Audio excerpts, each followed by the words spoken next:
Okay, guys, so we had a conversation about recursive. Let's now talk about explicit. We're now being asked to find the 50th term in the sequence. Using recursive will be very, not difficult, but time consuming because we would have to continue to add 4, add 4, add 4, add 4, add 4 until we get to the 50th term. It's a good idea to use explicit. So here's the example of explicit. Now, let me write an explicit formula to match this sequence. Well, what's the difference? The difference is still 4. We know that. Okay, that's the difference. What are they asking for here? You're right, they're asking for the first term of the sequence, which happens to be 10.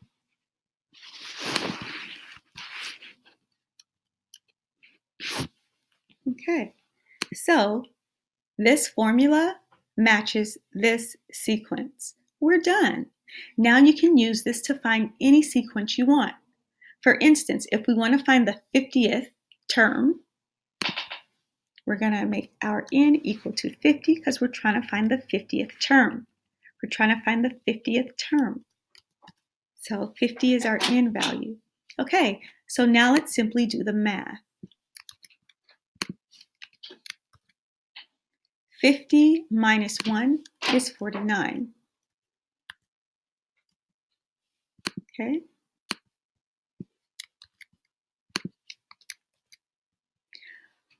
"49 times 4 is 96. And now we're simply adding 10 plus 96, which gives us what? 106.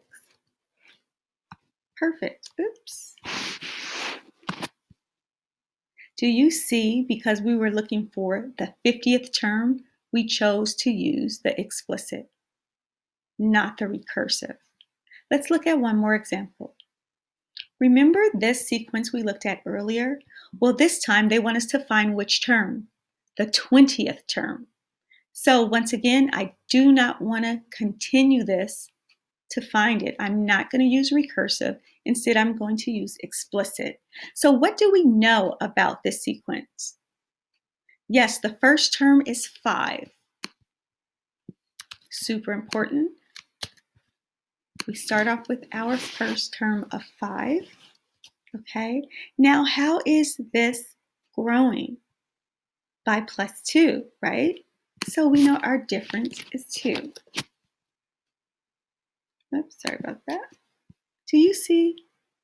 If we want to make it quick, we have to find the 20th term. Instead, we're going to use explicit. First term is 5, and then we see the difference is 2. Now, they did ask specifically for the 20th term. So my n is equal to 20. Let's find the 20th term. If I want to find the 20th term, my n is equal to 20. Okay, let's do the math. 20 minus 1 is 19. We're simplifying now. 19 times 2 is 38. And 38 plus 5 is 43. We have now found the 20th term in this sequence. Isn't that cool? What if they asked for the 101st term? Wow, I'm totally going to use explicit so I don't have to go on forever. So if we want to find the 101st term, my n is now 101.